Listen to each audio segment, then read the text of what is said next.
मार्च 2018 Dubai international airport का एक शांत वीआईपी लाउंज और वहां बैठा एक ऐसा शख्स जिसके अगले 72 घंटे इतिहास बदलने वाले थे। अगले 72 घंटे भारत के इतिहास का सबसे बड़ा ऑपरेशन शुरू होने वाला था। 1991 से भारत का काला धन हवाला के जरिए चुपचाप दुबई भेजा जा रहा था। नेता, बिल्डर और बड़े बड़े बिजनेसमैन सब अपना काला धन छुपाने में लगे थे। 2014 जब देश में एक नई सरकार आई तब लिया गया एक ऐसा फैसला जो छिपे हुए पैसों की दुनिया को हिला देने वाला था। देश की सबसे ताकतवर एजेंसियों को एक साथ लाया गया एक ही मकसद के लिए, हर छुपे हुए पैसे को वापस लाने के लिए। जांच में सामने आया कि दुबई में 800 से ज्यादा भारतीयों ने हजारों करोड़ की संपत्तियां छिपा रखी थीं। इन सब में एक नाम सबसे ऊपर था, रस्तोगी, जिसे लगता था कि उसका पैसा कभी पकड़ा ही नहीं जाएगा। लेकिन असली खेल अभी बाकी था, क्योंकि मैदान में था कपूर, जिसके पास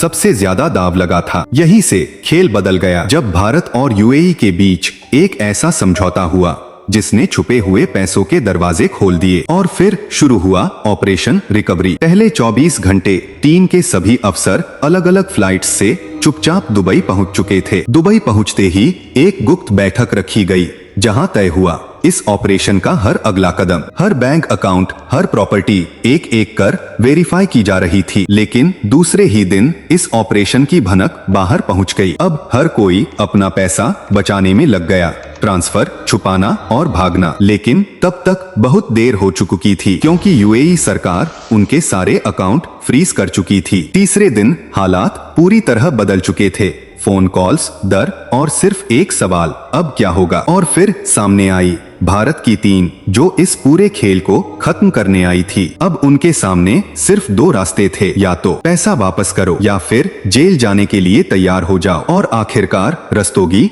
टूट चुका था और उसे अपना सब कुछ वापस करना पड़ा। लेकिन कपूर ने हार नहीं मानी, उसने भागने की कोशिश की। लेकिन जैसे ही उसका पासपोर्ट स्कैन हुआ, स्क्रीन पर आया एक शब्द, ट्रैवल बैन। आखिरकार कपूर को भी हार माननी पड़ी और उसे अपना सब कुछ वापस करना पड़ा। और इस ऑपरेशन में भारत ने वापस हासिल किए 38,000 करोड़ रुपए। और इसके बाद भारत ने दुनिया के कई देशों के साथ ऐसे ही समझौते किए। अगर इरादा मजबूत हो तो चुराया हुआ पैसा भी वापस लाया जा सकता है।